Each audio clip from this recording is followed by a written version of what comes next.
Welcome. In this video, I want to teach you how to master money, how to have a better relationship with this stuff, and so it can help improve your life. Money is very powerful. In the human experience, when you have an abundance of it, you're aligned with it, it is a very nice tool to have. But the opposite is true as well. If you have scarcity, which I've experienced before, if you don't have a lot of money, if you have a bad feeling in relationship with it, it can cause a lot of pain. And in this video, I want to give you the very basic tools about how to be in alignment with money. My name is Kevin. Personally, I was a little bit lost the last couple of years, so I spent over $100,000 on therapy, healers, shamans, hypnosis, plant medicine, you name it, I tried it. And this channel is just me simply wanting to take all the lessons I learned from people much smarter and aligned than me and give them to you guys. I learned so much and I'm so happy with my life now. And these tools should be accessible to everyone. So that's why I made this channel. It will remain unmonetized. Let's talk about it. Money is just energy. That's all it is. So in your brain, you have to think money isn't money. All money is energy or a store of value. Think about it this way. Thousands of years ago, most humans never interacted with money. They were farmers, fishers, hunter-gatherers. So how we existed in community was I would go catch a bunch of fish, I would work hard all day, catch fish, and then my neighbor would have some grains that they grew. We would mutually trade, and that's how we grew society together. Along the way, humans evolved and we became very smart and said, this isn't very efficient. You know, I have fish right now, but my neighbor won't have grain for another week. We need some way to keep score. We need some way to store value. And that's all that money is.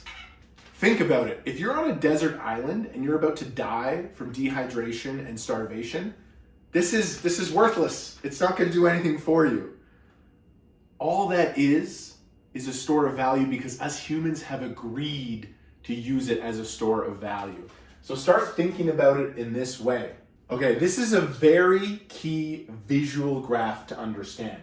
Very simple. On this spectrum, we're going to measure happiness. And here, this is how much of money a person makes, income. So this is scientifically backed. You can find this graph everywhere. It's quoted many times.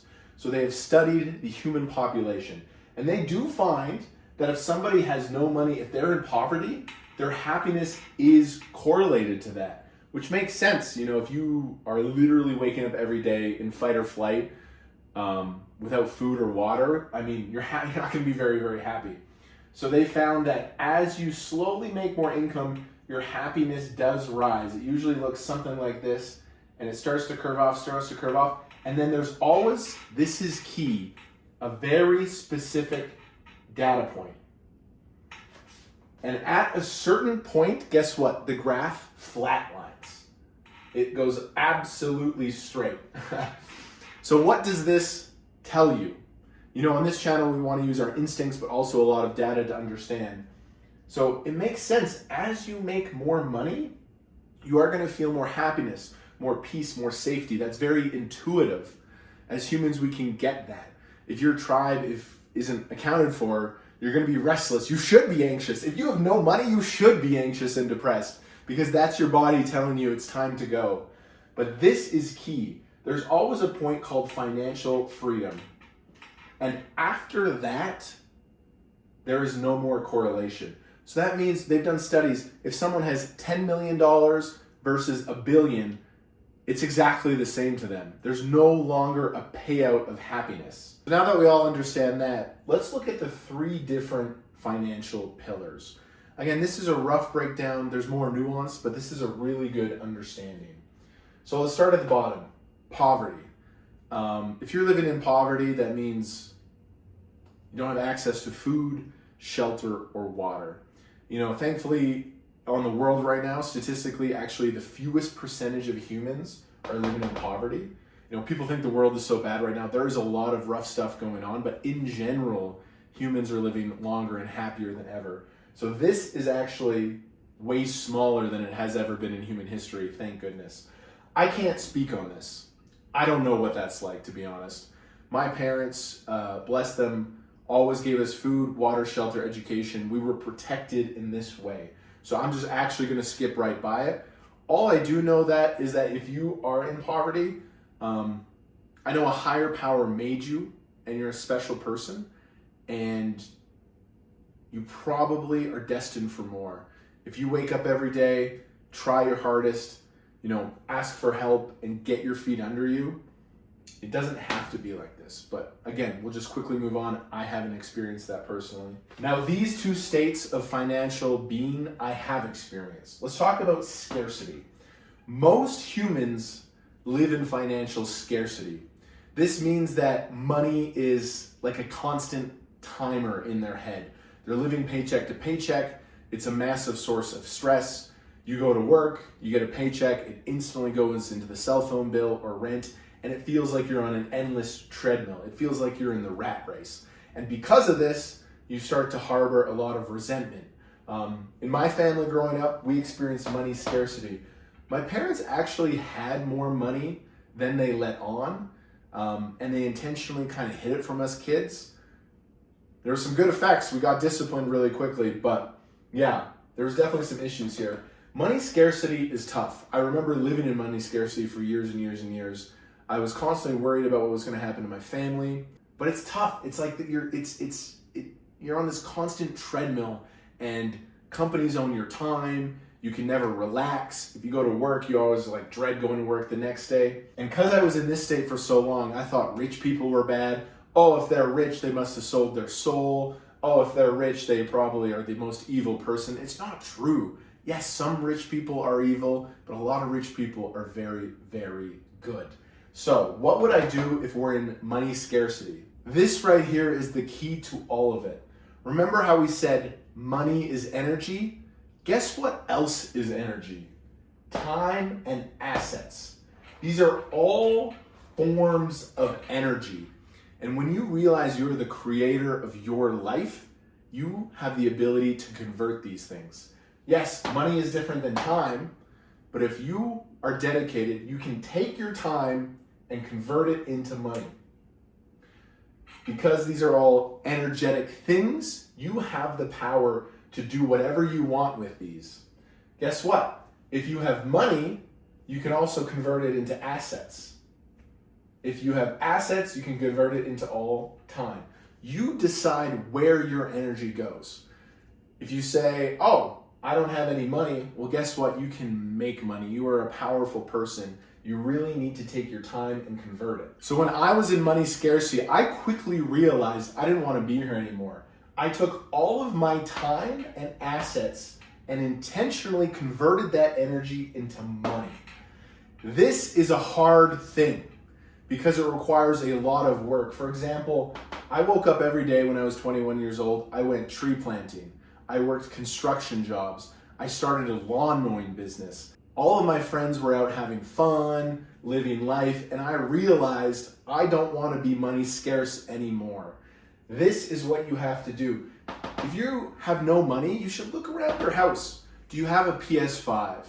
Do you have a Nintendo Switch? What other things are filling up your life? Because you can convert them. I would take that, if you were truly broke, I would take that PlayStation 5, sell it on Kijiji, get $300, and guess what? That would also free up your time as well. So your entire focus needs to be taking this and converting it into this. There are two ways that I really recommend to do this. The first one is a self-business job. If you need to make money as fast as possible, you are smart and creative. If I had to do it right now, guess what I would do? When the snow falls, I would take a shovel and I would search the richest neighborhood in Calgary. I would go there and I'd go door to door. Hey, excuse me, your snow is covering your driveway. I can get rid of that for you for $20, $25. Go door to door. A lot of people will say no, but some people will say yes, because those rich people who are financially free, they have lots of money. They don't have time. And we'll talk more about that later. But self-business, when I was young, I bought a lawnmower. I went, again, door to door. Hey, I run a lawn mowing business. I will take care of your lawn every time it needs it. You just send me $30 per cut. I had clients, and as a young person, I was making pretty good money at the age of 16-year-old. So if you want to get out of money scarcity, I would seriously look at these options. Another great option is what I call an autopilot job. It's a job where you are, again, exchanging your time for money, but you can autopilot it. I had a great job as a radio announcer where after I worked a couple hours, I didn't have to do very much. So I had these huge blocks of time where I could autopilot. And guess what? I used them to study business. I looked up ideas of how to make more money. So I was at the radio station exchanging my time for money, but I was also manifesting my future. And while doing these, you don't want to do these forever. This is simply a stepping block to financial freedom. So while I was doing these jobs, I was constantly thinking and trying to manifest, what's the next step? How can I get financially free? Because you don't want to be here forever. The other day, I met an Uber Eats delivery guy in the elevator. I thought he was going to jump out of the building. He's just like, dude, I can't do this anymore. And I talked to him, I was like, bro, this is just a step. Dial in, lock in, do this for a couple months, and then figure out your next step, because this should not be your reality forever. So quick summary, a scarcity game plan. First of all, you want to take all your time and convert it into money. Hey, social events, birthday parties, these things will always be there, but if you're watching this video, you might have anxiety about the scarcity. I'm telling you, solve this first and then life opens up. We're also looking to give value to rich people. Rich people have money. What they don't have is time and value. So like the lawn mowing business, if you can give value to wealthy people, you can get really good income sources from that. And finally, you're looking to convert your assets into money as well. And this frees up everything. That's why I choose to live a kind of a minimalistic life. And I find now that I have this in order, tons of abundance and opportunity is coming in. And once you work hard and get through that scarcity phase, you get to the freedom phase. You're truly free of it. The money is now working for you. You don't have to go work a job you don't want to, because you actually have a nice bank account, you have stores of wealth. And now in this phase, I'm telling you guys, I lived in scarcity for so long. It's so nice. It's so peaceful. Now, I'm blessed enough to be in this position. I take my money and I can convert it into time. Hire maid service, or I I buy high quality meats. I invest in my health, because now this is abundant. You remember how we were converting all the energies? Now I can convert money into assets and time. There's something in you, man, especially as a man. Biology has wired us to be providers. Historically, when the tribe was hungry, us men gathered in a group and we went on a hunting mission, and we faced obstacles because we had to go feed the tribe. It was our responsibility. And there's something about that. If you're truly in touch with your divine masculine being, you want to provide for everyone around you. You want to pay for things when you go out. You want to cover bills at restaurants. You want everyone in your inner circle to be like, you know what, this guy works his ass off so that other members can do other things, because, there's something in you where you are supposed to be a provider. I had a friend the other day who we've shared mental health struggles, ups and downs. And I was like, hey man, what did you do today? And he's like, oh, I played Mario Golf. It's like, okay, what else did you do? He's like, no, that's it. He's like, I played 10 hours of Mario Golf. I'm like, dude, you have depression, man.